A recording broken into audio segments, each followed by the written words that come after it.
Hello नमस्कार दोस्तों, मैं डीपी सर, आपका डीपी सिंह राजपूत चैनल पर स्वागत है। बच्चों, आज हम 10th क्लास के जो मैथ का पेपर है उसमें ऑब्जेक्टिव क्वेश्चंस जो आते हैं 20 नंबर के जो आएंगे विकल्प टाइप प्रश्न बच्चों, आज हम उसकी श्रृंखला लेके चल रहे हैं। ठीक है बच्चों, मैं क्वेश्चंस को बच्चों लिखूंगा नहीं, मैं केवल क्वेश्चन को पढ़ूंगा और सभी बच्चों से विशेष अनुरोध रहेगा, रिक्वेस्ट रहेगी कि सभी बच्चे उन क्वेश्चनों को अपने आप लिख लें या समझ लें जैसे भी है। मैं केवल आज मैं सॉल्यूशन करने वाला हूं, पूरी कंप्लीट मैथ से कराऊंगा बच्चों। आप देखेंगे आपके 20 नंबर बिल्कुल 100% पक्के करा दूंगा मैं आज। ठीक है बच्चों, तो चलते हैं अपने वीडियो में और शुरुआत करते हैं बच्चों पहले क्वेश्चंस की। और मैं बोर्ड में आने वाले सभी प्रश्न जो पीछे के 4-5 साल के जो बोर्ड के पेपर हैं उन सभी के विकल्प लेके चलूंगा बच्चों। ठीक है, आप देखेंगे। ठीक है बच्चों, पहला क्वेश्चन,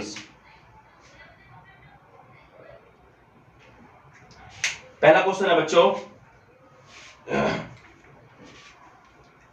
यदि साइन अल्फा बराबर कॉस अल्फा है, यदि साइन अल्फा बराबर कॉस अल्फा है तो अल्फा का मान बताइए। विकल्प बच्चों लिखे हुए पर विकल्प में लिखूंगा नहीं, आप समझ जाएंगे इस तरीके से, है ना बच्चों।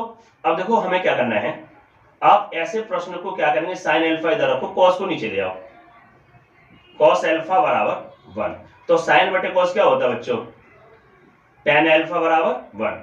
तो बच्चों tan अल्फा, बच्चों tan पे कितने का मान होता है, ये सभी बच्चे बोलेंगे 45 डिग्री। tan 45 का मान बच्चों क्या होता है 1, tan से tan माना कट गया तो अल्फा की वैल्यू आ गई 45 डिग्री। तो इसके ऑप्शन नंबर ए है 45, बी ऑप्शन है 60 डिग्री, सी ऑप्शन है 30 डिग्री और डी ऑप्शन है नन ऑफ दीज। तो बच्चों आप कौन से पर टिक मारेंगे, 45 डिग्री। ठीक है बच्चों, लिखूंगा नहीं।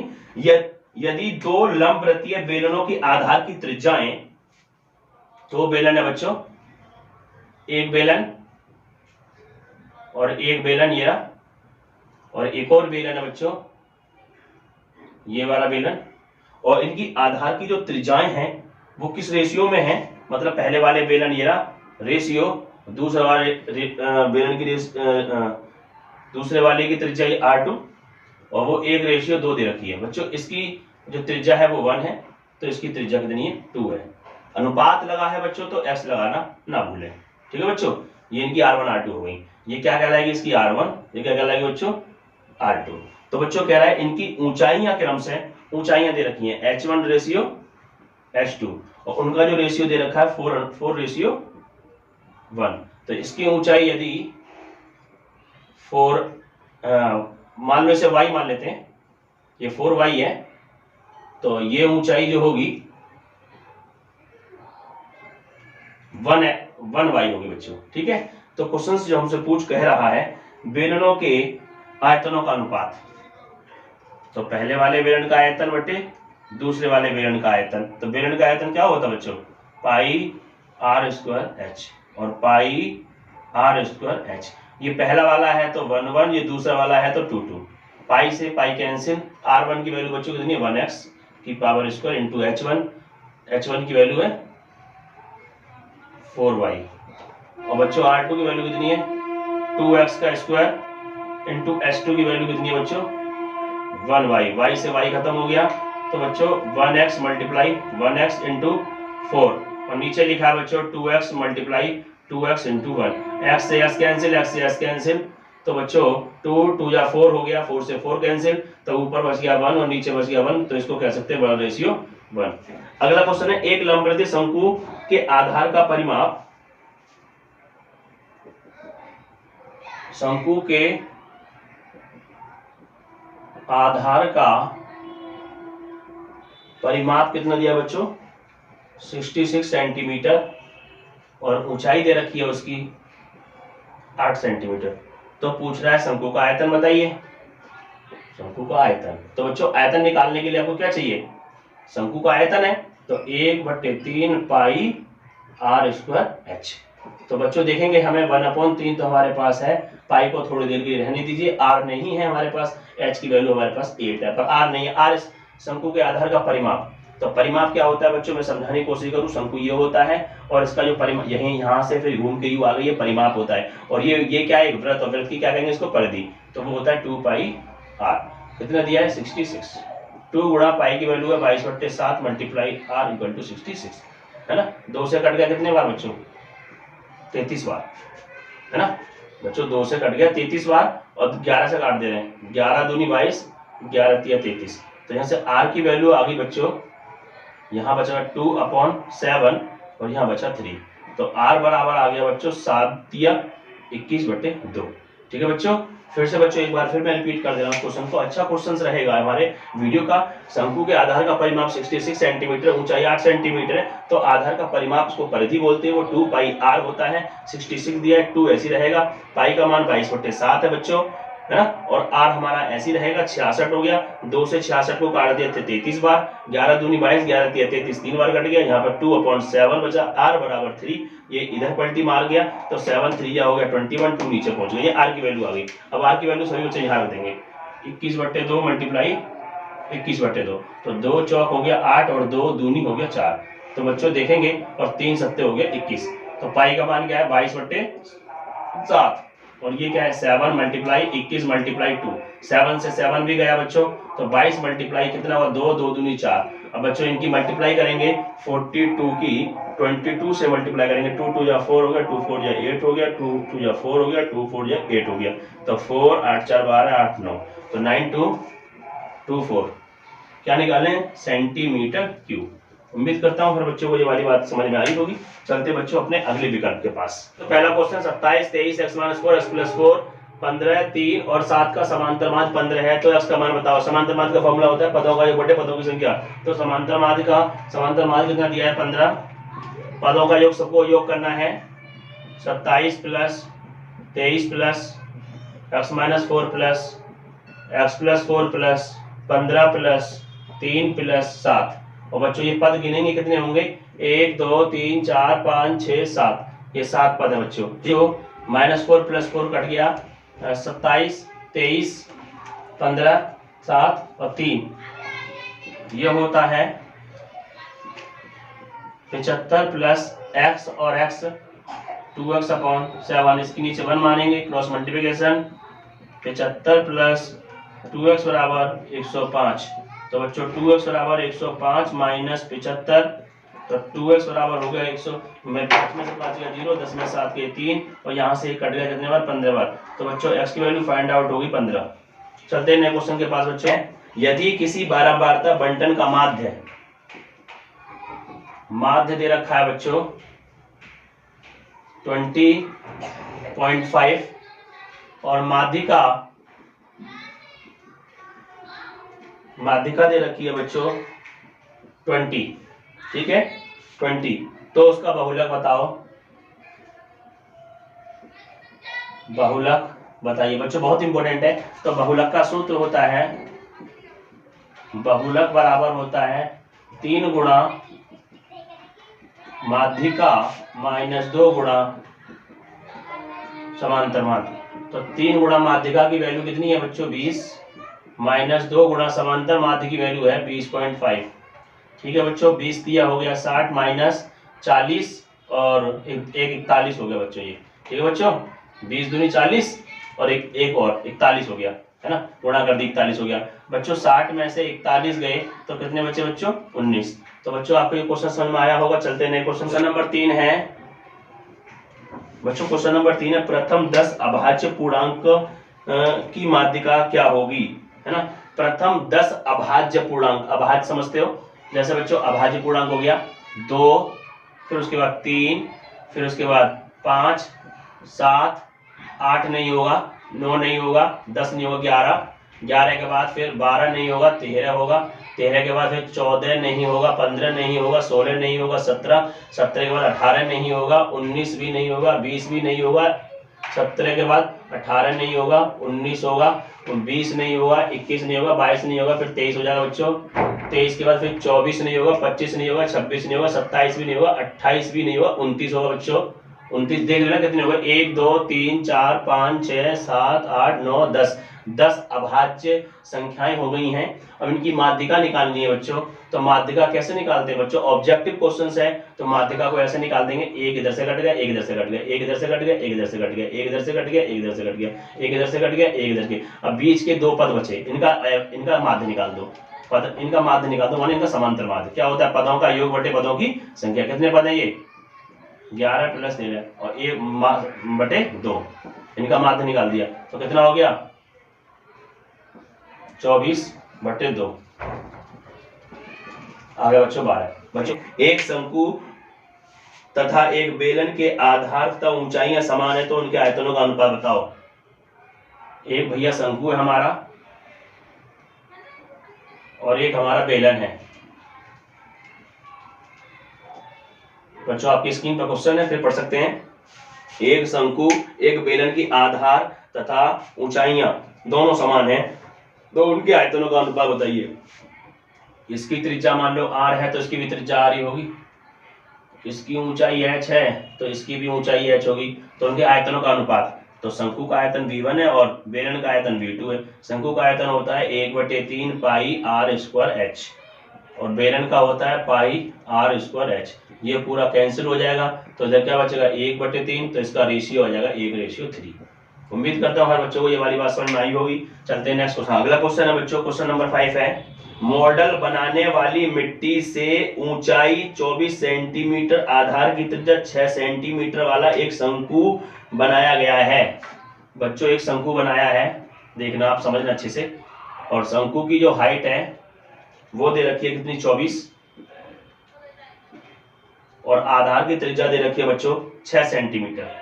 और इसने इससे एक इसको बिगाड़ कर एक गोले के रूप दे दिया है, इसको एक गोला बना दिया है। तो कह रहा है गोले की त्रिज्या बताओ क्या होगी।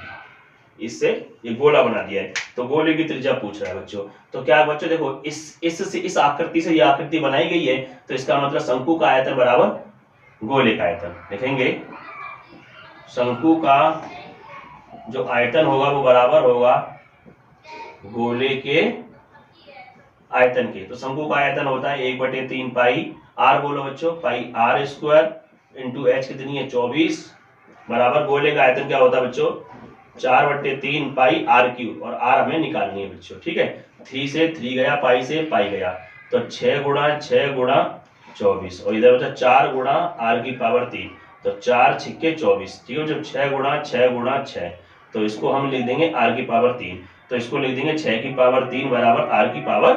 3 से 3 गया तो बच्चों r की वैल्यू आ गई 6 सेंटीमीटर। जो गोला बनाया गया बच्चों उसकी जो त्रिज्या है वो 6 सेंटीमीटर है। चलते बच्चों नए क्वेश्चन के पास। एक लंबवृत्तीय बेलन के आधार का क्षेत्रफल 9 पाई सेंटीमीटर स्क्वायर है। आधार का क्षेत्रफल दे रखा है 9 पाई सेंटीमीटर स्क्वायर, तो उसके आधार का व्यास बताइए।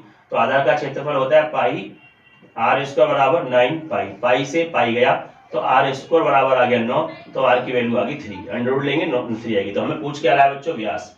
तो व्यास बराबर होता है 2 × त्रिज्या, तो 2 × त्रिज्या की वैल्यू कितनी है 3, 3 दूनी कितना होगा 6 सेंटीमीटर। उम्मीद करते हैं बच्चों को ये समझ में आ रहे होंगे क्वेश्चन। दो गोले के आयतनों का अनुपात 64:27 है तो उनके वक्र पृष्ठीय क्षेत्रफल का अनुपात क्या होगा। तो लिखेंगे पहले गोले का आयतन बटे दूसरे गोले का आयतन। पहले गोले का आयतन दे रखा है कितना 64/27, तो इसके वक्र पृष्ठों का अनुपात पूछा है। मैंने मान लिया पहला वाला वक्र पृष्ठ है C1 और दूसरे वाले गोले का वक्र पृष्ठ है C2, तो इसका फॉर्मूला क्या हो जाएगा, गोले का वक्र पृष्ठ क्या होता है 4 पाई r1² बटे 4 पाई r2²। ये r1 r2 से है क्योंकि वो C1 और C2 है, अलग अलग गोले हैं, है ना। तो बच्चों पहले गोले का आयतन का फॉर्मूला डालेंगे 4/3 पाई r³ मतलब पहला गोला है तो 1³ और 4/3 पाई r2³ और दे रखा है 64/27। 4/3 तो 4/3 पाई से पाई गया, तो बच्चों इसको मैं लिख दूं r1/r2 पूरे का क्यू, और इसको ये किसका होता है 64 होता है 4 का, 27 होता है 3 का, इस पूरे का क्यू। 3 से 3 खत्म हो गया तो r1/r2 की वैल्यू आ गई 4/3। अब बच्चों हमें निकालना क्या है, इनके वक्र क्षेत्रफलों का अनुपात। तो 4 से 4 गया, पाई से पाई गया।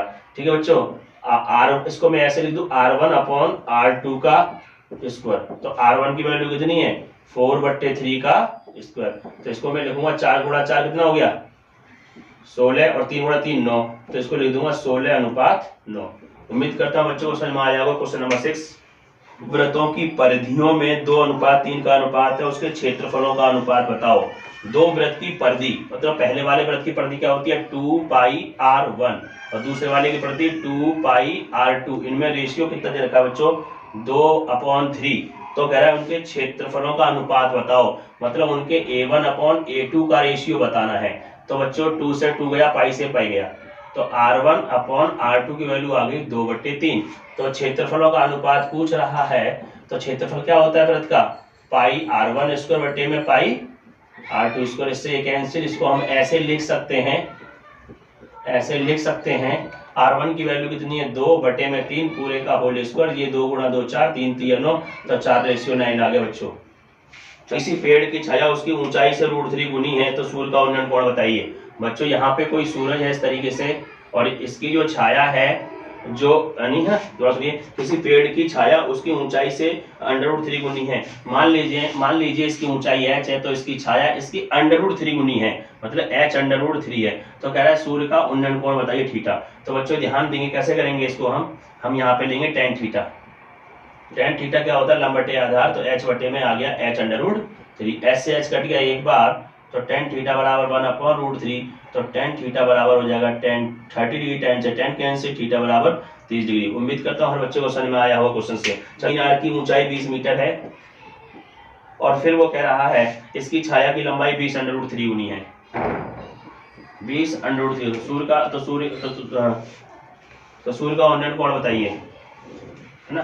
तो बच्चों कह रहा है, तो कह रहा है सूर्य का उन्नयन कोण बताइए। हमारे बराबर क्या हो जाएगा बच्चों लंब बटे आधार, लंब कितना है 20, आधार कितना है 20√3। 20 से 20 कट गया एक बार, तो tan थीटा बराबर 1/√3, है ना। तो tan थीटा बराबर tan 30, tan से tan गया, थीटा बराबर आ गया 30 डिग्री। बच्चों चलते अब अगला क्वेश्चन है, निम्नलिखित समंको बंटनों का बहुलक होगा। बच्चों ध्यान देना, यह है परिश्रमिक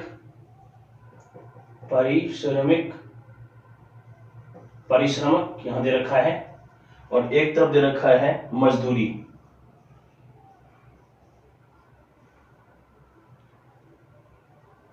मजदूरों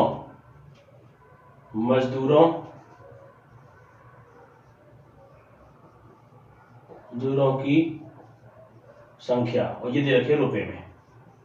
ठीक है बच्चों, तो क्या दे रखा है 125 से में 3 है, 150 रुपए कमाते हैं वो मजदूर 8 हैं, 175 कमाते हैं वो 21 हैं, और 200 कमाते हैं वो 6 हैं, और 225 कमाते हैं वो मजदूर 8 हैं, और जो 250 कमाते हैं वो मजदूर 2 हैं। बच्चों परिश्रमिक रुपए दे रखें, परिश्रमिक रुपए और मजदूरों की संख्या ये दे रखी है। 125 कमाते हैं 3, 150 कमाते हैं 8, 175 रुपए कमाते हैं 21, 200 कमाते हैं 6, 225 कमाते हैं 8, 250 कमाते हैं 2। तो कह रहा है बंटन का बहुलक होगा। तो बच्चों देखो सबसे ज्यादा बारंबारता किनकी है, यहाँ 3 है या 8 है या 21 है या 6 है या 8 है या 2 है, तो सबसे ज्यादा बारंबारता कितनी है 21 मजदूर सबसे ज्यादा है, जो 175 रुपए कमाते हैं। तो बच्चों इसका बहुलक हो जाएगा 175। ये जो है वो किसका काम करेगा बारंबारता का, इसमें सबसे ज्यादा होगा किस आंकड़े की वैल्यू सबसे ज्यादा होगी वही उसका क्या कहलाएगा बहुलक कहलाएगा बच्चों। ठीक है बच्चों, चलते हैं क्वेश्चन के पास। cos 20 और cos 70 और माइनस sin 20 और इंटू sin 70, तो उसकी वैल्यू पूछ रहा है बच्चों। तो क्या करेंगे, हमने बता रखा है 70 और 20 90 हो रहा है, 70 और 20 90 हो रहा है, किसी एक को चेंज कर दो, इस cos को चेंज कर देते हैं। 90 में से कितने घटा दे बच्चों कि सब 20 बचे, तो 70 इंटू cos 70 ऐसे रख देंगे। इनमें से किसी एक को चेंज कर दो, sin 90 में से कितने घटा दे 20 बचे, तो आपका होगा 70, और ये sin 70 बच्चों ऐसे रहेगा। तो बच्चों 90 में चेंज हो जाता है cos का क्या sin, और थीटा कितना है 70 इंटू cos 70 माइनस 90 में sin का बदल देंगे क्या हो जाएगा cos 70 और इंटू sin 70। देखो बच्चों ये क्या है sin 70 और इंटू cos 70, इसको पहले लिख दे कोई दिक्कत नहीं है, sin 70 इंटू cos 70। ये sin 70 cos 70 sin 70 cos 70 plus minus के बच्चों कट गए। क्या आ गया बच्चों आंसर? 0। चलते हैं नए क्वेश्चन के पास। बराबर दे रखा है 4/5, पूछ रहा है cos 2 थीटा की वैल्यू बताओ। तो सबसे पहले बच्चों हमारा काम रहेगा cos 2 थीटा का फॉर्मूला होता है 1 - 2 sin स्क्वायर थीटा। तो 1 - 2 इंटू साइन थीटा की वैल्यू कितनी है? 4/5। तो 4/5 और पूरे पे होल स्क्वायर 1 - 2 इंटू 4/5 इंटू 4/5। तो आ गया 1 - 2 4 चौक 16 और 5 पंडे 25। तो 1 - 16 दूनी 32/25। कैंची क्रॉस मल्टीप्लिकेशन कर देंगे 25 25 सेकंड 25 माइनस और 32। तो बच्चों मैं बताने जा रहा हूं कितना आंसर आ गया बच्चों। तो 5 और 2 7 माइनस के 7/25। चलते हैं बच्चों नए क्वेश्चन के। बच्चों समीकरण 4 + 5x + 2x = 0 के मूल होंगे, यानी ये मूल पूछ रहा है, मूल कैसे होंगे। तो सबसे पहले हम इसको सही तरीके से लिख लिए 2x² + 5x + 4 = 0। तो इसमें a का मान कौन है? 2, b का मान है 5 और c का मान है 4। तो d निकाल दो वियुक्त कर, क्या होता है b² - के 4ac। तो बच्चों b की वैल्यू कितनी है? 5 का स्क्वायर माइनस के 4 इंटू a की वैल्यू है 2 इंटू c की वैल्यू है 4। तो 5 × 5 हो जाएगा 25, 4 चौक 16 और 16 दूनी हो गया 32। तो बच्चों 25 में से 32 गए तो बच्चों माइनस के 7। तो बच्चों देखेंगे हमारा ऑप्शन कौन सा है? परिमेय और बराबर, परिमेय और असमान, अपरिमेय तो वास्तविक नहीं। तो बच्चों कौन सा आंसर होगा? वास्तविक नहीं, वास्तविक नहीं है, ये इसका राइट आंसर है बच्चों। ठीक है, चलते हुए थीटा बराबर कोसेक थीटा है, यानी साइन थीटा की वैल्यू कोसेक थीटा दे रखी है और आगे दे रखा है तथा थीटा की वैल्यू जो है वो 0 के बराबर और 0 से बड़ी होनी चाहिए और बराबर छोटी होनी चाहिए पाई से। तो बच्चों अब इसे सॉल्व करेंगे। साइन थीटा कोसेक का फॉर्मूला क्या होता है? 1/sin theta. इसको एक में कर लेंगे, कोसेक को भी साइन में कर लेंगे। तो cross multiply sine sine square theta 1 बन जा 1। तो बच्चों साइन थीटा बराबर अंडर रूट में 1। तो बच्चों साइन थीटा बराबर अंडर रूट 1 का 1 होता है। तो साइन थीटा 1 कितने पर होता है बच्चों? Sign 90 degree. साइन 90 का मान 1 होता है, साइन से साइन कैंसिल, थीटा बराबर क्या आ गया बच्चों? 90 डिग्री। आप ऑप्शन देख सकते हैं हमारा, इस 90 डिग्री को हम बच्चों ये भी ले सकते हैं थीटा बराबर 90 डिग्री और इसको डिग्री को रेडियन में कन्वर्ट करना चाहते हैं तो उसमें पाई/180 से गुणा करनी पड़ती है। कभी भी हमारे पास डिग्री दिया हो और उसे रेडियन में कन्वर्ट करना हो तो पाई/180 से गुणा कर देते हैं। 90 दूनी होता है 180। तो थीटा बराबर आ गया पाई/2। ये हमारा रेडियन में आंसर है, क्योंकि हमारे ऑप्शन जो है वो रेडियन में दे रखे, तो इसलिए ऑप्शन नंबर 2 सही होगा, पाई/2। चलते बच्चों क्वेश्चन है बच्चों, यदि आंकड़ों 2 3 4 5 5 5 6 7 7 7 x तथा 2 का बहुलक 7 है। बच्चों बहुलक 7 है, इसका मतलब बच्चों देखो सबसे ज्यादा कौन आया बच्चों? ध्यान रखना 5 के बार है, इसमें 5 है भी 3 बार।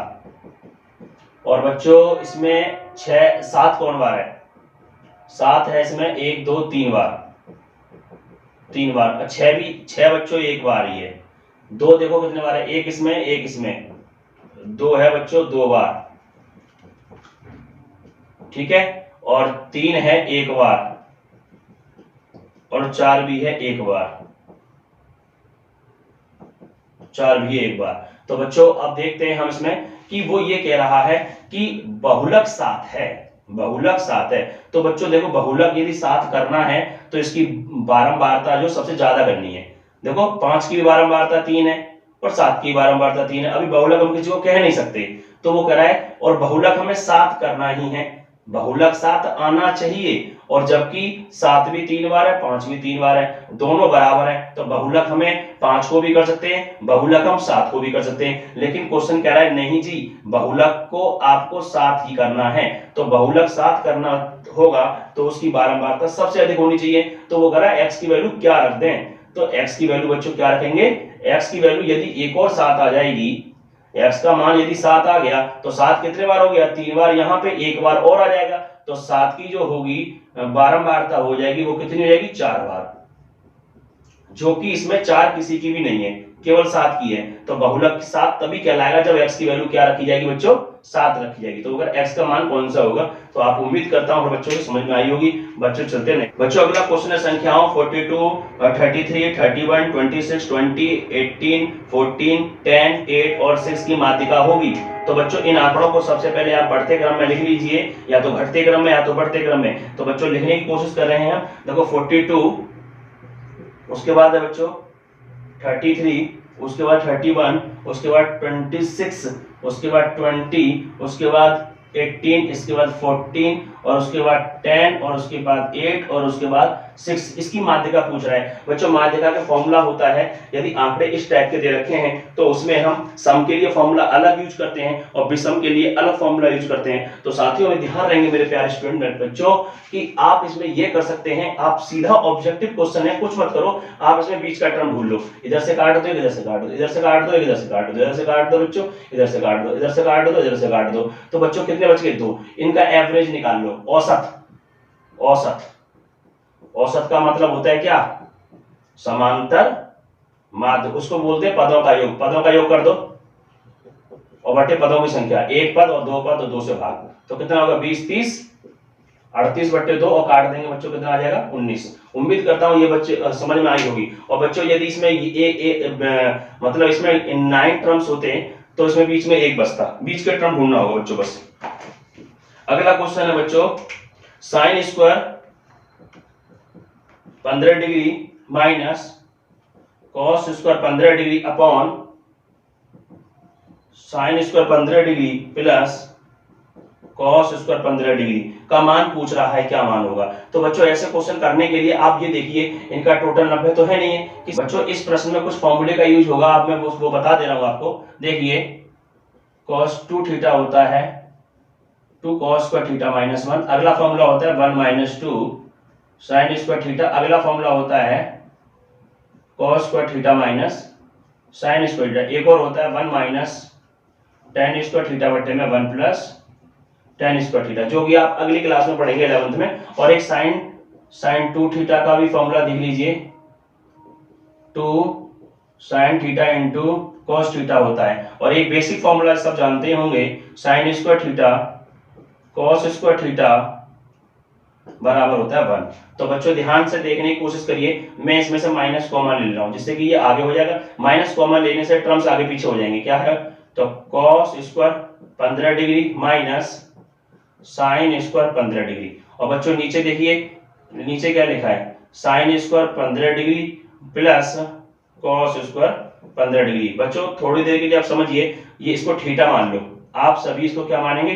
थीटा मान लो। तो cos square theta minus sign square theta, देखो cos square theta minus sign square theta, तो इसका कौन सा फॉर्मूला है? cos 2 theta. क्या फॉर्मूला है? cos 2 इंटू थीटा, और थीटा कितना है मेरा?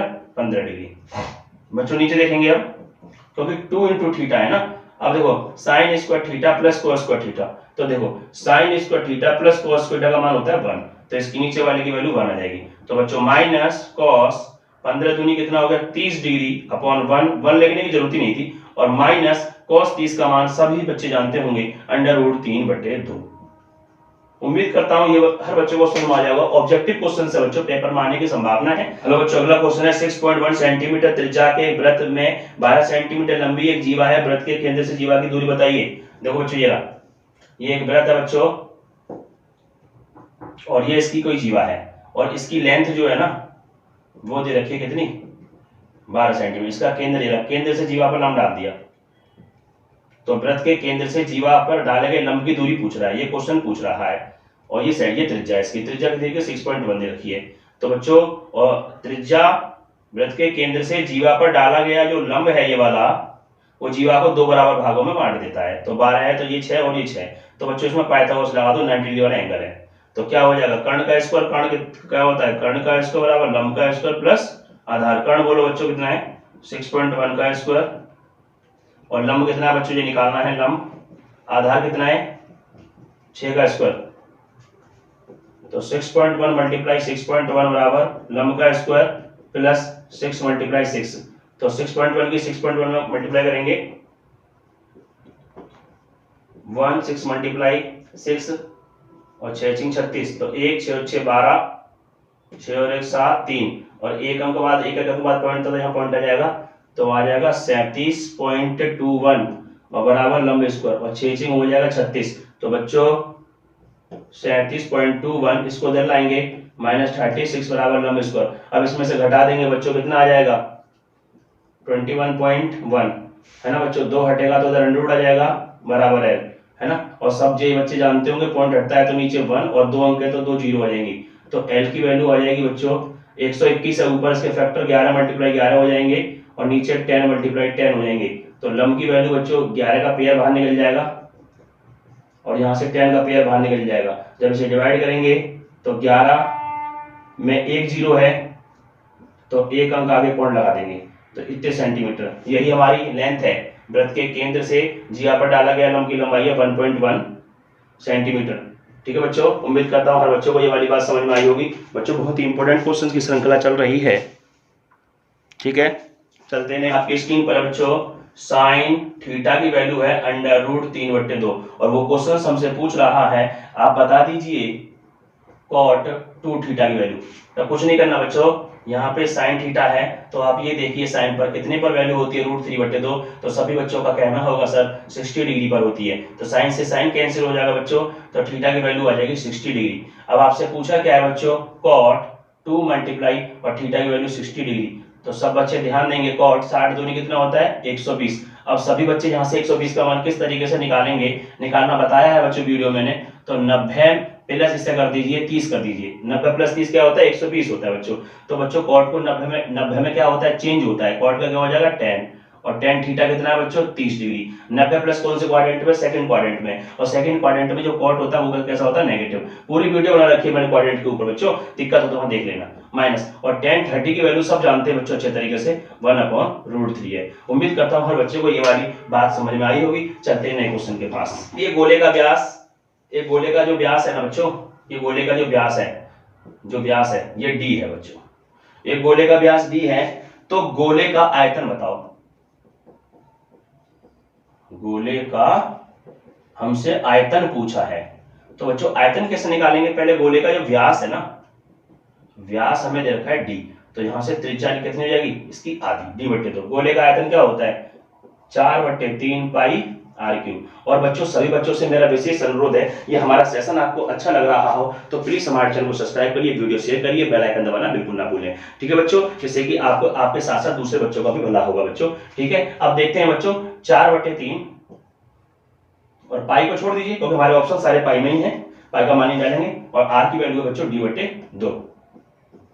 तो बच्चों 4/3 पाई और इसे d/2 multiply d/2 multiply d/2। तो बच्चों देखेंगे 2 2 या 4 से 4 कैंसिल हो गया और यहाँ पे कितना बचा 1/3 पाई d की पावर q/2। तो बच्चों 1/2 3 या 6 पाई d की पावर q। आप देख सकते हैं कि ये ऑप्शन कौन सा ठीक है 1/6 पाई dq और आयतन निकालने हैं बच्चों तो centimetre cube. Option number D बिल्कुल राइट है, माने चौथा ऑप्शन बच्चों। चलते हैं नए क्वेश्चन के पास। क्वेश्चन बच्चों है हमारी स्क्रीन पर, समीकरण ax² + bx + c = 0। तो क्वेश्चन ने कहा है मूलों के व्युत्क्रम का योगफल बताओ।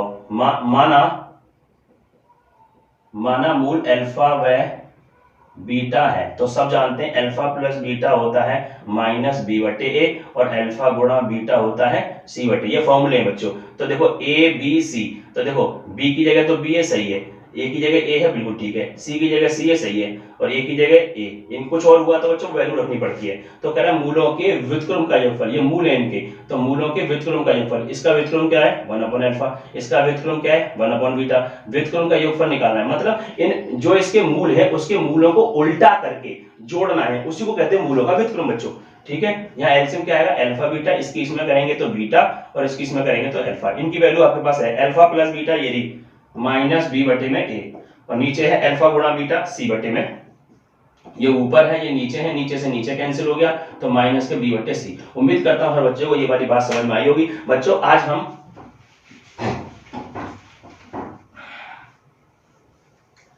अगला क्वेश्चन है बच्चों, निम्नलिखित आंकड़ों की माध्यिका बताइए।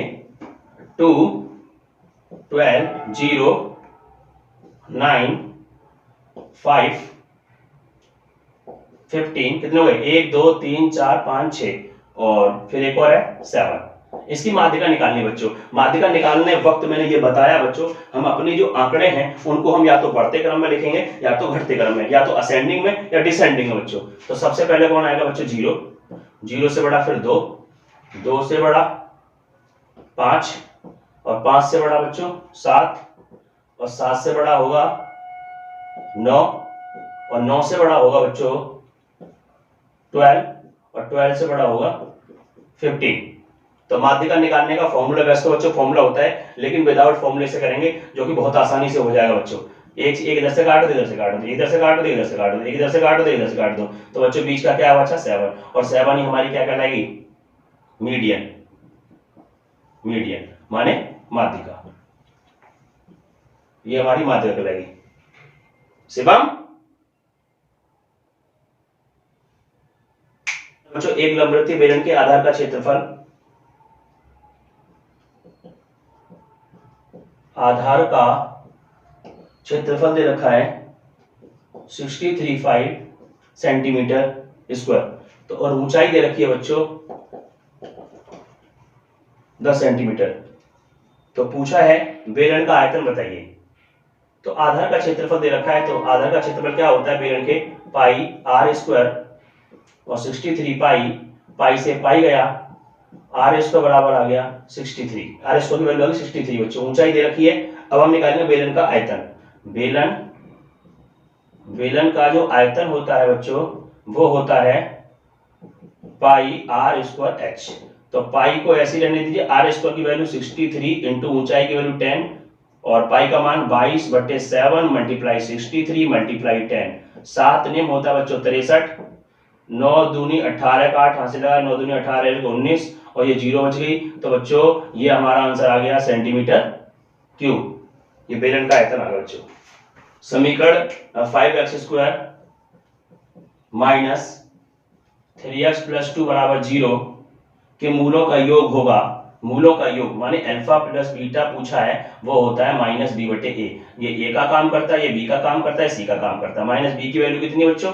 -3/a की वैल्यू कितनी है? 5। तो माइनस माइनस प्लस हो गया 3/5। उम्मीद करता हूं हर बच्चों को ये बात समझ में आई होगी। क्वेश्चन है बच्चों 3 cot a बराबर 4 दिया है, तो उसने हमसे पूछा है sec a की वैल्यू बताओ। तो बच्चों इसे cot a को हम ऐसे ले सकते हैं 4, ये 3 नीचे बन जाएगा, यहां से डायग्राम बनाएंगे। cot का क्या होता है? cot का फॉर्मूला बच्चों ध्यान रहा है आधार बट्टे लंब। तो ये आधार होगा, ये लंब होगा। तो आधार कितना है बच्चों? 4, और लंब कितना है? 3। तो बच्चों ये जो वैल्यू निकालेंगे वो कर्ण पाइथागोरस से, कर्ण का स्क्वायर बराबर लंब का स्क्वायर प्लस आधार का स्क्वायर। लंब कितना है बच्चों? 3 का स्क्वायर, आधार कितना है? 4 का स्क्वायर। 3 3 9, 4 4 16, और 16 9 25, 2 हटेगा तो अंडर रूट। तो k की वैल्यू कितनी आ गई बच्चों? 5। अब बच्चों हमें निकालना है किसका? sec a का मान। तो बच्चों sec क्या होता है? ले आ ले बट्टे कका, ये लिखा हुआ है। तो sin cos tan cot sec, sec यहां आ गया बच्चों। sec का हो गया कर्ण बट्टे आधार, sec का हो गया कर्ण बट्टे आधार। ठीक है बच्चों। तो यहाँ पे कर्ण कितना है बच्चों? 5, और आधार जो है हमारा वो है 4। उम्मीद करते हैं हर बच्चों को ये वाली बात समझ में आई होगी। क्वेश्चन है यदि समीकरण x minus y equal to 2 दे रखा है और x plus y equal to 2 दे रखा है, तो बच्चों हमें x और y की वैल्यू निकालनी है। तो सबसे पहले इनको जोड़ देंगे तो ये कैंसिल हो जाएगा। x और s क्या हो गया? 2x।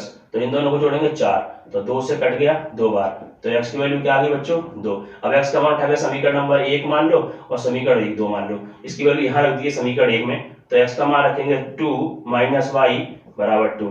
तो बच्चों ध्यान देंगे माइनस वाई बराबर 2, ये 2 उधर जाएगा तो -2, तो माइनस वाई बराबर 2 में से 2 गया 0, माइनस को उधर भेज दो 0 में, तो क्या हो जाएगा 0।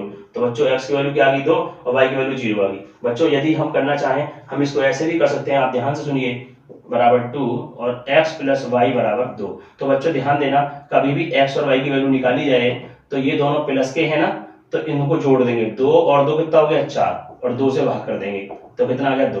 बच्चों y की वैल्यू निकालेंगे, y एक बार माइनस में एक बार प्लस में, जब ऐसा हो एक बार माइनस में एक बार प्लस में, तो क्या करते हैं दोनों को घटा देते हैं। तो 2 में से 2 गया 0, और फिर 2 से भाग, तो बच्चों 0। एक बार हमारा आंसर आ गया, x की वैल्यू 2 और y की वैल्यू 0, x की वैल्यू 2 y की वैल्यू 0। ये लंबा प्रोसेस है, शॉर्ट मेथड बच्चों, क्योंकि हमें ऑब्जेक्टिव करना होगा तो उसीलिए हम शॉर्ट भी जानेंगे साथ साथ। ठीक है बच्चों, चलते हैं क्वेश्चन के पास।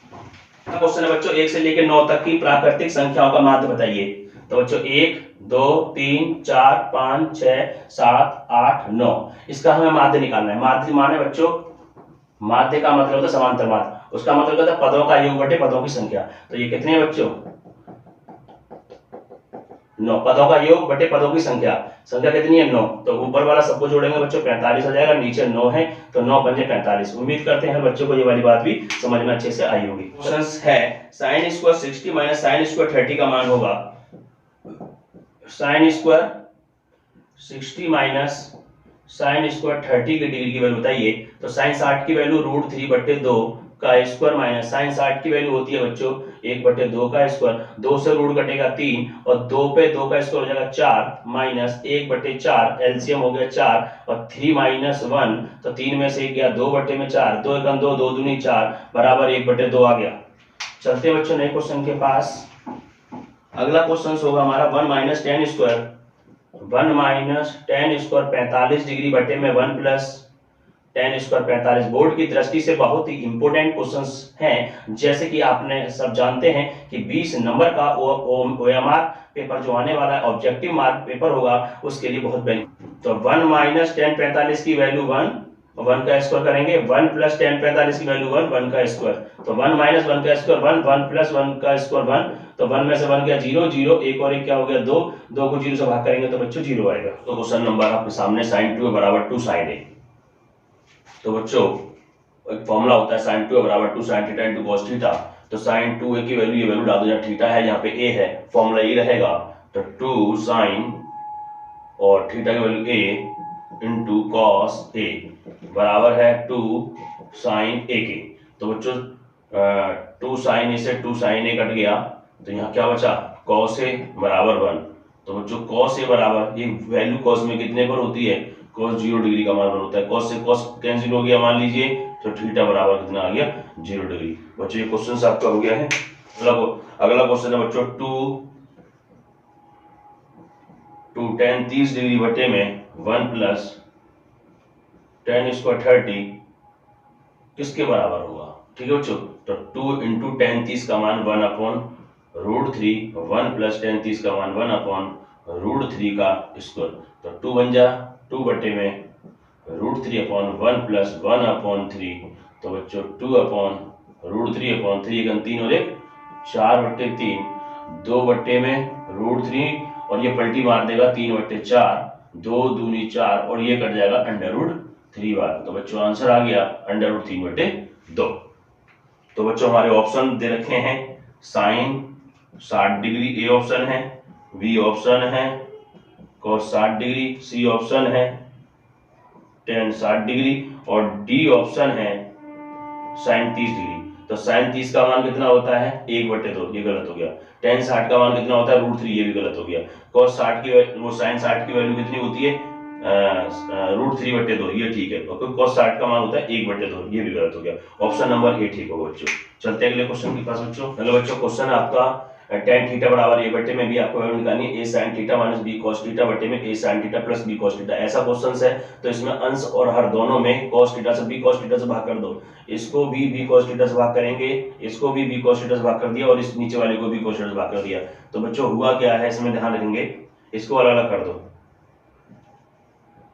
a sin थीटा बटे में b cos थीटा और माइनस b cos थीटा बटे में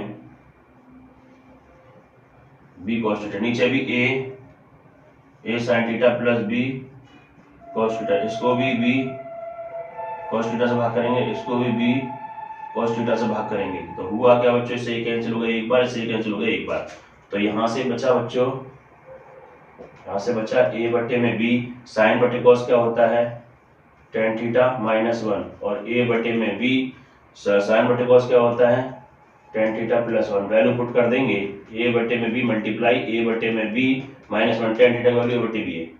ऐसे नीचे a बटे में b मल्टीप्लाई tan थीटा की वैल्यू a बटे में b प्लस 1। तो बच्चों हुआ क्या, a स्क्वायर b और b बी स्क्वायर माइनस 1, ऐसे यहाँ से ए स्क्वायर बी और B square A square upon B square plus 1। ये बच्चों अब इनका एलसीएम ले लेंगे यहाँ पे हम बी स्क्वायर, इसके नीचे इसकी इसमें करेंगे A square minus B square, ऐसे बच्चों नीचे भी एलसीएम ले लेंगे, यहाँ इसके ऊपर मानेंगे बी स्क्वायर, इसकी इसमें करेंगे A square plus B square, cancel हो गया बच्चों, आंसर फाइनल आंसर हो गया A square minus B square बटे में A square plus B square. उम्मीद करता हूँ बच्चों को ये वाली बात। बच्चों cos थीटा बराबर है ए बटे में बी और पूछ रहा है हमसे tan थीटा की वैल्यू। तो बच्चों cos क्या होता है, आधार बटे कर्ण, आधार क्या है इसमें a और कर्ण क्या है b, तो पाइथागोरस से निकल जाएगी ये b square minus a square, तो tan थीटा बराबर क्या होता है लंब बटे आधार, लंब क्या है आपका b square minus a square upon a, लंब बटे आधार। ठीक है बच्चों, उम्मीद करते हैं बात समझ में आई होगी। अगला क्वेश्चन है बच्चों, यहीं दे रहा हूं, sin 49 degree upon cos 41 degree minus cos 17 degree बटे sin 73 डिग्री। ये क्वेश्चंस दिया है, इसकी वैल्यू हमसे फाइंड आउट करवा रहा है। ध्यान देना 49 को जब इसमें ऐड करेंगे तो हो जाएगा 90 डिग्री, तो जब ऐसा कहीं लिखा होता है तो कट के इसका आंसर बनाता है। 17 और 73 की वैल्यू भी 90 डिग्री, इसका कट के भी आंसर बनाएगा, तो 1 माइनस 1 बराबर क्या आएगा बच्चों 0। बिंदु 5,0 और माइनस 12,0 के बीच की दूरी बतानी है बच्चों। तो बच्चों डिस्टेंस जो होता है ना उसे याद कर लीजिए, क्या होता है x2 माइनस x1 का square plus y2 minus y1 का स्क्वायर। ये x1 का काम करेगा, ये y1 का, ये x2 का और ये y2 का। तो बच्चों रख दो इसमें, x2 की वैल्यू कितनी है -12 माइनस x1 की वैल्यू 5 का होल स्क्वायर और प्लस y2 की वैल्यू 0 माइनस y1 की वैल्यू 0 का स्क्वायर। तो बच्चों ये हो जाएगा -12 माइनस के 5 माइनस के 17 का स्क्वायर, 0 का स्क्वायर 0 खत्म हो जाएगा, इसको दो बार लिखेंगे -17 गुणा -17, तो जिससे कि ये माइनस माइनस प्लस हो जाएगा 17 का स्क्वायर, इसके अंडर बढ़ जाएगा तो 17। ठीक है बच्चों, पहले क्यों नहीं काटा क्योंकि माइनस है, माइनस नहीं हो सकता अंडर के अंदर कभी भी, इसीलिए हमें प्लस का उसे करना पड़ेगा। अगला क्वेश्चन है बच्चों, ये कह रहा है बिंदु इतने की मूल बिंदु दूरी बताइए। बिंदु हमारे पास कोई है -6,8, इसकी मूल बिंदु दूरी बतानी है। तो बच्चों देखो पहले ये कोऑर्डिनेट में देख लो बिंदु कहां पर है बच्चों, x की वैल्यू माइनस, इधर होती है बच्चों प्लस की, इधर होती है माइनस की, इधर होती है प्लस की, इधर होती है माइनस की। x ये x का मान होता है, ये y का मान, x की वैल्यू -6 कहां होगी बच्चों यहाँ मान लीजिए, और y की वैल्यू 8 यहाँ मान लीजिए यहाँ पे, तो ये वाली वैल्यू जो होगी -6 और ये वाली वैल्यू होगी 8, तभी ये पॉइंट क्या बनेगा -6,8। अब क्वेश्चन क्या कह रहा है, वो कह रहा है कि बिंदु P -6,8 की मूल बिंदु दूरी बताइए। बच्चों मूल बिंदु दूरी ये होती है, ये पूछ रहा है प्रश्न से, ये वाली दूरी यहाँ से मूल बिंदु 0 होता है। तो बच्चों मूल बिंदु दूरी पूछ रहा है, बड़ा आसानी से हम निकाल सकते हैं, क्या है इनके बीच की डिस्टेंस निकाल दीजिए d, x2 क्या है -6 और x1 क्या है 0, y2 क्या है बच्चों 8, y1 है 0 का स्क्वायर, तो 0 हट जाएगी, -6 का स्क्वायर कितना हो जाएगा 36, 8 का स्क्वायर 64, ये हो जाएगा 100 और 100 का मतलब 10। ठीक है बच्चों, चलते हैं दो बिंदुओं के निर्देशांक इतने हैं, तो उन रेखा के मध्य बिंदु का निर्देशांक बताइए। एक -8,0 है और दूसरा पॉइंट दे रखा है इन्होंने 0, -8, कह रहा है इनके मध्य बिंदु मिड पॉइंट के निर्देशांक। सूत्र बता रखा है x1 plus x2 upon 2, y1 plus y2 upon 2, ये होता है मध्य बिंदु का फॉर्मूला। तो ये x1, ये y1, ये x2, ये y2। तो x1 की वैल्यू कितनी है बच्चों -8 प्लस x2 की वैल्यू 0/2, y1 की वैल्यू 0 और y2 की वैल्यू है -8/2। ठीक है बच्चों, तो -8/2 माइनस प्लस -8/2, 2 से 8 कटेगा -4, 2 से 8 कटेगा -4, तो मिड पॉइंट के निर्देशांक आ गए -4, चलते बच्चों ने कुछ रखा है -6,5 और दूसरा बिंदु दे रखा है हमें, ये दे रखा है हमें Q पॉइंट और एक R पॉइंट क्या दे रखा है, R पॉइंट दे रखा है -2,3 और कह रहा है मिलाने वाली रेखाखंड के मध्य बिंदु जो इसका मिड पॉइंट है बच्चों, मिड पॉइंट जो P है वो कितना दे रखा है -a/3,4 दे रखा है। तो कह रहा है यहाँ पे a का मान बताओ बच्चों, कह रहा है इन दोनों का मिड पॉइंट ये है तो a का मान बताओ। तो बच्चों मिड पॉइंट का फॉर्मूला मैंने तो बता रखा है x1 प्लस x2, तो -6 -2 -8/2, 5 और 3 8/2 ये मिड पॉइंट का फॉर्मूला होता है। दोनों x कोऑर्डिनेट जोड़ देते हैं, y कोऑर्डिनेट जोड़ देते हैं, है ना। अभी फॉर्मूले से बताया था, फॉर्मूले से कर सकते हैं, कोई दिक्कत नहीं बच्चों। -4,4। तो बच्चों देखो हमें a की वैल्यू निकालनी है, तो ये पहला वाला और ये लास्ट वाला, ये पहला वाला और लास्ट वाला। तो बताओ बच्चों ये पहले वाले में लास्ट वाले में, आप कहोगे जी ए है पहले वाले में, तो पहले वाले को पहले वाले से तुलना कर दो, कंपैरिजन कर दो, तुलना कर दो। तो पहला वाला क्या है, a/3, और दूसरा वाला और पहला वाला इसमें क्या है -4। इसका पहला वाला, इसका पहला वाला। ऐसा क्यों कर रहा हूं, क्योंकि ये भी मिड पॉइंट है, ये भी मिड पॉइंट है, मिड पॉइंट हमेशा बराबर होते हैं। तो बच्चों इसके नीचे 1 मान लेंगे, कैसे गुणा कर देंगे, a बराबर -4 दिया 12। ठीक है बच्चों, चलते हैं क्वेश्चन के पास। बिंदु -3,4 की अक्ष से दूरी बताइए, एक्स अक्ष से दूरी। तो बच्चों बिंदु हमारे पास दे रखा है, देखिए बिंदु क्या दे रखा है, -3,4। ये x की वैल्यू, ये y की वैल्यू। x की वैल्यू -3 ये रही, मान लो ये वाला -3 है, और y की वैल्यू ये रही 4, ये y की वैल्यू 4 है। तो इसका जो बिंदु है वो ये आ गया -3,4। और क्वेश्चन कह रहा है x अक्ष से दूरी बताइए। ये x अक्ष होता है, ये y अक्ष होता है, और ये y डैश होता है, ये x डैश होता है। x अक्ष से दूरी ये रही, तो x अक्ष से दूरी कितनी, x अक्ष से दूरी देखो x अक्ष 0, x अक्ष से इस बिंदु तक जाना है ऊपर, x अक्ष से दूरी। तो कितना x अक्ष से दूरी, तो x अक्ष से दूरी, x अक्ष से दूरी, तो इसमें उल्टा देखते हैं, x की अक्ष से दूरी पूछेगा तो y का मान बता देते हैं। ठीक है बच्चों, क्योंकि x से दूरी देखो, x अक्ष से ऊपर चढ़ेंगे, चढ़ते हैं, तो ये पॉइंट मिल जाएगा, ये पॉइंट। तो आपने x अक्ष पे दूरी, x अक्ष पे चढ़े हो या y अक्ष पे चढ़े हो, आपका क्वेश्चन y अक्ष पे चढ़े, तो y अक्ष पे कितना मान है, ये 4। तो चलिए x अक्ष से दूरी क्या आएगी, 4 कहलाएगी। x अक्ष से दूरी क्या कहलाएगी बच्चों, 4। स्क्रीन पर है, k का मान बताइए। बिंदु a कितना दिया है, 2,3, और b भी कितना दिया है, 4, k, और c पॉइंट दे रखा है 6,-3। ये सररेख है, तो k का मान बताइए। तो बच्चों त्रिभुज का क्षेत्रफल होता है 1/2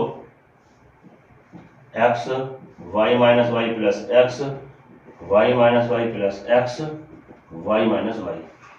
तो 1, 2, 3, 23, 31, 12, ux1, uy1, ux2, uy2, ux3, uy3, और त्रिभुज का क्षेत्रफल 0 ले लेंगे, क्योंकि सररेख वाली बात हो रही है इसमें। ठीक है, मैं डायरेक्ट बच्चों वैल्यू दे रहा हूं, 2, 4, 6, और y2 कितना है, k माइनस y3 की वैल्यू माइनस प्लस के 3, और y3 की वैल्यू -3, y1 की वैल्यू 3, और y1 की वैल्यू 3 माइनस y2 की वैल्यू k। ये 1/2 0 में चला जाएगा बच्चों, मान लो ऐसे हो गया, ये नीचे है वो ऊपर है वो नीचे, 0 में चला गया।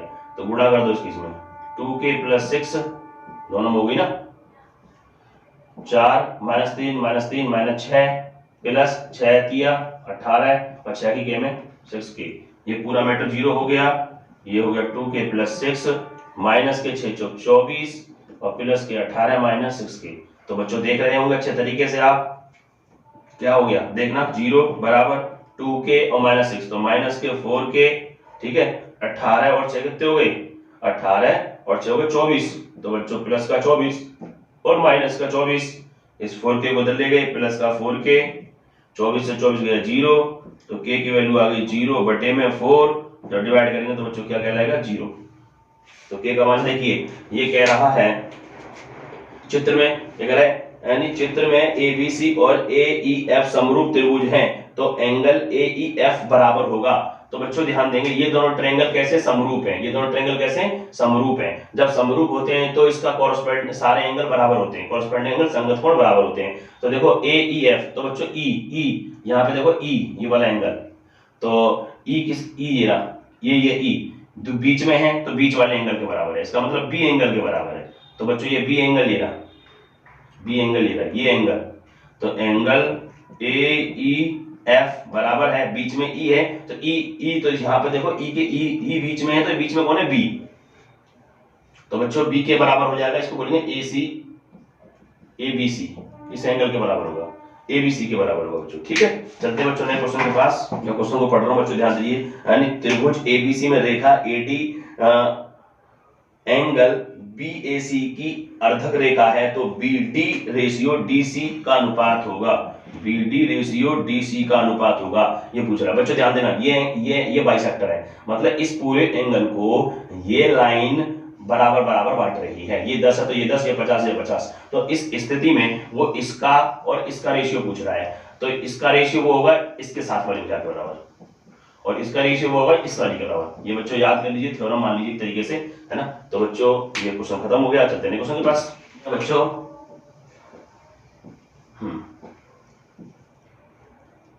A E B C और F। क्वेश्चन कह रहा है चित्र में बच्चों चित्र में EF, ये EF जो है ना समांतर है इसके, तो वो कह रहा है AE अनुपात BE वो कितना दिया है 4:1। तो कह रहा है CF की वैल्यू 1.5 सेंटीमीटर। तो कह रहा है AF की वैल्यू बताओ, ये रहा। तो बच्चों ध्यान से देखेंगे, AE रेशियो BE, मतलब ये इसका रेशियो दे रखा है AE और रेशियो BE, इनका रेशियो दे रखा है इसने। तो वो कह रहा है CF, ये CF है बच्चों, CF ये रहा, CF की वैल्यू है 1.5। तो कह रहा है AF की वैल्यू बताओ कितनी है, AF की वैल्यू। तो बच्चों ध्यान देना, ये वैल्यू पूछ रही है, इसने पूछा है। तो बच्चों हमेशा ध्यान रखो, ये दोनों ट्रायंगल एक दूसरे के कैसे हैं, समरूप हैं। ये छोटा वाला एंगल बड़े एंगल के समरूप है। क्यों बच्चों, ये एंगल और ये एंगल आपस में बराबर है, ये एंगल इस एंगल के बराबर है, और तीसरा वाला एंगल दोनों ट्रायंगलों में आ रहा है, तो समरूप हो गए। समरूप हो गए तो संगत भुजाओं का अनुपात बराबर होता है। तो बच्चों क्या करेंगे, AE बटे में EB बराबर AF बटे में FC, ये रेशियो हो गया। और होता तो इसका और इसका बटे, इसकी जरूरत नहीं है।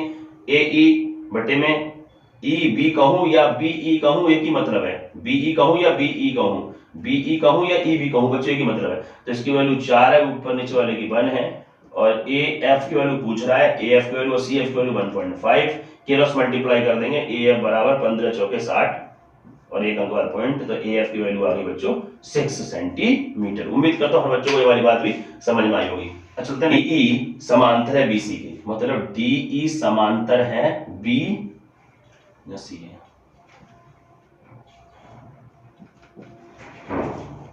चित्र में DE समांतर है BC के, ये DE समांतर है BC के।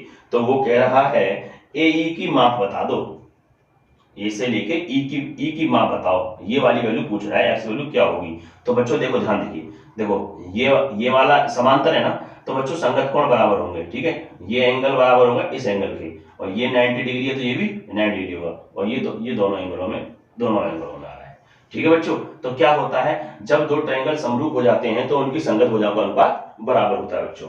ठीक, कैसे करेंगे, देखो पहले बड़े ट्रायंगल की स्टार्ट करें। बड़े ट्रायंगल की 6 है और 4 है, तो 6/4।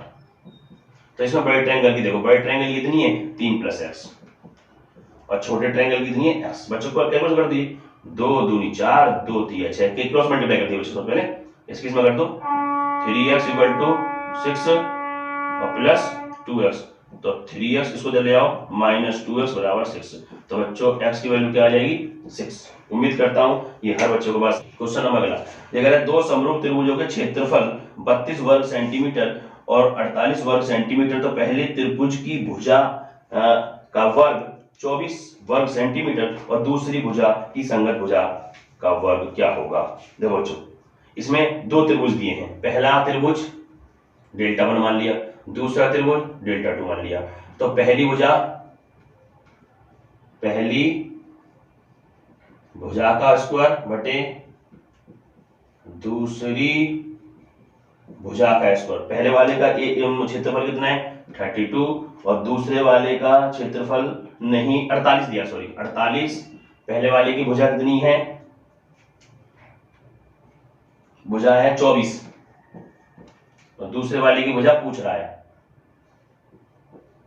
दूसरी भुजा पूछ रहा है, दूसरी भुजा का वर्ग पूछ रहा है। तो काट दो, किसे काट देंगे 16 और 24, फिर काट दो से 8 12, फिर काट दो, 4 से काट दो, 4 दूनी 8 और 4 दिया 12। तो ऊपर क्या बच गया बच्चों, ऊपर बच गया 2 और नीचे बच गया 3 और यहाँ बच गया 24। यहाँ लिखेंगे दूसरी भुजा का स्क्वायर।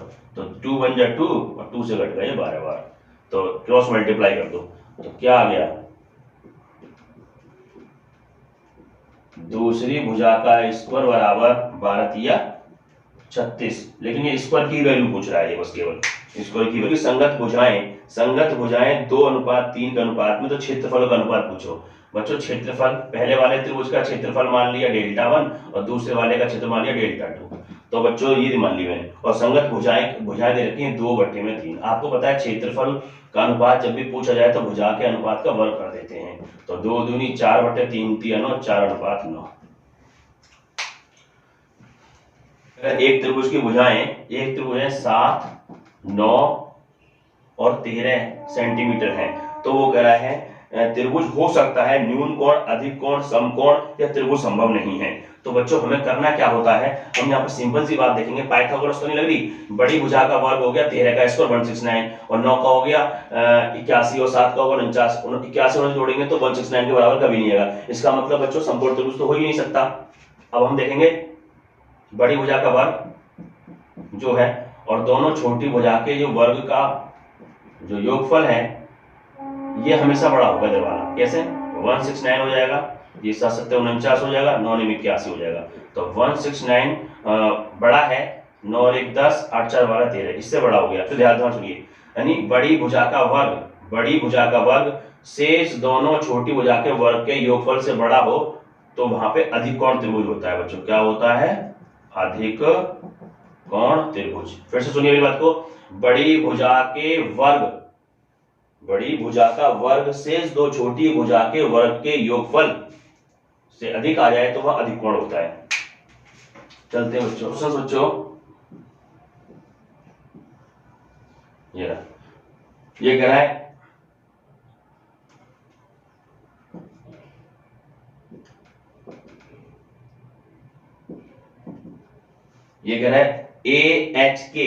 AHK और कह रहा है ABC दोनों समरूप त्रिभुज है। तो AK की वैल्यू 10 है, AK की वैल्यू 10 है और BC की वैल्यू, BC कहां भी है BC, ये ना BC की वैल्यू है आपकी 3.5 और फिर कह रहा है HK 7 है, तो कह रहा है AC बता दो, ये वाली वैल्यू पूछ रहा है। तो बच्चों ध्यान देना, ये इसमें बहुत अच्छा क्वेश्चन है बच्चों। तो देखना बच्चों, ये वाला एंगल इस एंगल के बराबर होगा, ये इस एंगल के बराबर होगा। दो एंगल बराबर होते ही दो ट्रायंगलों के वो समरूप ट्रायंगल कहलाते हैं। तो बच्चों ध्यान दीजिए, अनुपात बराबर कर दो, है ना। ये अनुपात ले लेते हैं, पहले इस ट्रायंगल से ले लेते हैं 3/5/7। अब बच्चों ये अनुपात के इस अनुपात के बराबर कर दो, क्या AC/10। ठीक है बच्चों, पॉइंट हटेगा तो नीचे 0, 0 से 0 कैंसिल हो गई और 7 पंजे 35 हो गया, इधर 5 बच गया, नीचे 1 मान लो, ये AC आ गया, है ना बच्चों। 1 लिखो मत लिखो, AC की वैल्यू क्या आ गई 5 सेंटीमीटर। एक ट्रायंगल दे रखा है हमें इस टाइप से, एक टाइप से ट्रायंगल दे रखा है AD, AB और C और ये हमें कोई भुजा दे रखी है D इसे लेके E तक। ठीक है बच्चों, अब वो कैसा कह रहा है DE पैरेलल है BC के और कह रहा है AD की वैल्यू x है, AD की वैल्यू x है। फिर कह रहा है DB की वैल्यू x-2 है और फिर कह रहा है वो AE की वैल्यू है x+2। तो क्वेश्चन कह रहा है EC का मान है x-1। तो कह रहा है x की वैल्यू बताइए। तो बच्चों ध्यान देना बच्चों, ये एंगल इस एंगल के बराबर है, ये एंगल इस एंगल के बराबर है और ये दोनों में आ रहा है, ये तीसरा वाला टाइप का एंगल। तो बच्चों अब हम ये कह सकते हैं, तो इनकी संगत भुजापन बराबर होगा। तो इसके बट्टे ये कर दो और इसके बट्टे ये कर दो। तो बोलना बच्चों x बट्टे में x-2 बराबर x+2 बट्टे में x-1। बच्चों क्रॉस मल्टीप्लाई, x की x में x² माइनस के x। ठीक है बच्चों, अब इन दोनों की मल्टीप्लाई कर देंगे। कैसे करेंगे, मैं लिख ले रहा हूं बच्चों, x-2 और x+2। तो x² माइनस x बराबर, इस x की इसमें करेंगे x², इसकी इसमें करेंगे तो 2x, इसकी इसमें करेंगे माइनस के 2x और इसकी इसमें करेंगे तो माइनस के 4। तो x² से x कैंसिल हो जाएगा बच्चों। अब देखना ये इससे कैंसिल हो जाएगा, माइनस x बराबर माइनस के 4, माइनस से माइनस कैंसिल बच्चों, x बराबर आ गया 4। ठीक है बच्चों, उम्मीद करते हैं समझ में आ रहा होगा बच्चों। चलते का है बी और सी, और इधर रखिए पी क्यू, पी क्यू। तो कह रहा है चित्र में ए बी सी के आधार बी सी के समांतर पी क्यू है, बी सी के समांतर पी क्यू है। तो वो कह रहा है यदि पी क्यू, ये रहा P Q ratio B C दे रखा है कितना, 1:3। तो कह रहा है एपी और पीबी का अनुपात बता दो। ये देखो बच्चों, ये पी क्यू ये रहा और बी सी ये रहा, इसका रेशियो दे रखा है। तो पी एपी कहो या पी कहो, एपी ये रहा और पीबी ये रहा, इसका पूछ रहा है क्वेश्चन। ठीक है बच्चों, अब देखो कैसे करते हैं बच्चों, बात समझना मेरी बात को अच्छे से। देखो पी क्यू की वैल्यू 1 है बच्चों, ए से लेके पी, फिर लेंगे हम ए से लेके बी बराबर, और फिर है पी क्यू बटे में बी सी। तो बच्चों हमें जो वैल्यू पूछी है एपी को देखो बच्चों, पहले इस एपी को हम ऐसे लिखना है, एपी को एपी प्लस पी और बी बराबर, इसकी वैल्यू 1/3 दे रखी है। क्रॉस मल्टीप्लाई कर ले बच्चों, है ना। कैसे करेंगे, 3AP बराबर AP प्लस पी बी, इसको इधर ले आएंगे घट जाएगा तो 2AP बराबर में PB। तो इसे हम कैसे लिखेंगे, AP और बटे में से ले आओ PB, और इधर 1 बचेगा, इसे नीचे 2 ले आओ, तो क्या आ गया, AP बटे में PB 1:2। उम्मीद करता हूँ हर बच्चों को ये रेशियो समझ में आया होगा। रखा है यहाँ A दे रखा है, यहाँ पे D और E दे रखा है, और यहाँ पे B और C दे रखा है। तो कह रहा है DE पैरेलल है BC के, और AD की लेंथ 3 है, और DB की लेंथ 4 है, और DF की लेंथ 6 है। तो कह रहा है BC की मान बताओ, BC बताओ। तो बच्चों कैसे करते हैं, ये AD बटे में AB बराबर DE बटे में BC। तो AD की वैल्यू कितनी है, 3, और AB की वैल्यू पूरी 3 और 4 7 बराबर DE की वैल्यू 6, और बटे BC की वैल्यू निकालनी है। तो 3 एकम 3 और 3 दूनी 6, कैसे गुणा कर दो, BC की बन जाए 20 और 7 दूनी 14 सेंटीमीटर। उम्मीद करते हैं हर बच्चे को ये वाली बात भली भांति समझ में आई होगी। चित्र में बिंदु B पर स्थित लैंप से छड़ी PQ जिसकी ऊंचाई 40 सेंटीमीटर है, और कह रहा है फिर कि छाया दीवार पर इसकी ऊंचाई 80 सेंटीमीटर है। इस लैंप की छाया पड़ रही है वो 80 सेंटीमीटर पड़ रही है। तो कह रहा है छड़ी से दीवार की दूरी क्या होगी। चित्र में बिंदु B पर स्थित लैंप से छड़ी PQ की ऊंचाई 40 सेंटीमीटर है कि छाया दीवार पर की ऊंचाई 80 सेंटीमीटर है, तो उस छड़ से दीवार की दूरी QC का मान बताओ। QC की वैल्यू पूछ रहा है, ये QC की वैल्यू पूछ रहा है, ये वाली वैल्यू क्वेश्चन मार्क, ये वैल्यू मैंने मान ली x है। ठीक है बच्चों, तो करते हैं किस तरीके से, देखो ये 90 ये दोनों में बराबर है, और ये दोनों समांतर है, तो ये एंगल ये वाला इसके बराबर होगा। तो समरूप त्रिभुज है तो संगत अनुपात बराबर होगा। तो कैसे करेंगे बच्चों, छोटे ट्रायंगल ले लेते हैं, पहले 40 और फिर बड़े की 80, फिर छोटे की ट्रायंगल की x और बड़े ट्रायंगल की x प्लस QC। बच्चों 40 सेकंड 40 दूनी 80, क्रॉस मल्टीप्लाई कर दीजिए, क्या आ जाएगा, इसकी जमा कर दो 2x और इसकी हो जाएगी x प्लस QC। तो यहां से QC की वैल्यू निकालेंगे बच्चों, 2x है, इसको x को ले आए बराबर QC। तो सब बच्चे जानते हैं 2x में से किया x बराबर QC, तो QC की जो वैल्यू है वो x है बच्चों, समझ गए होंगे सब बच्चे।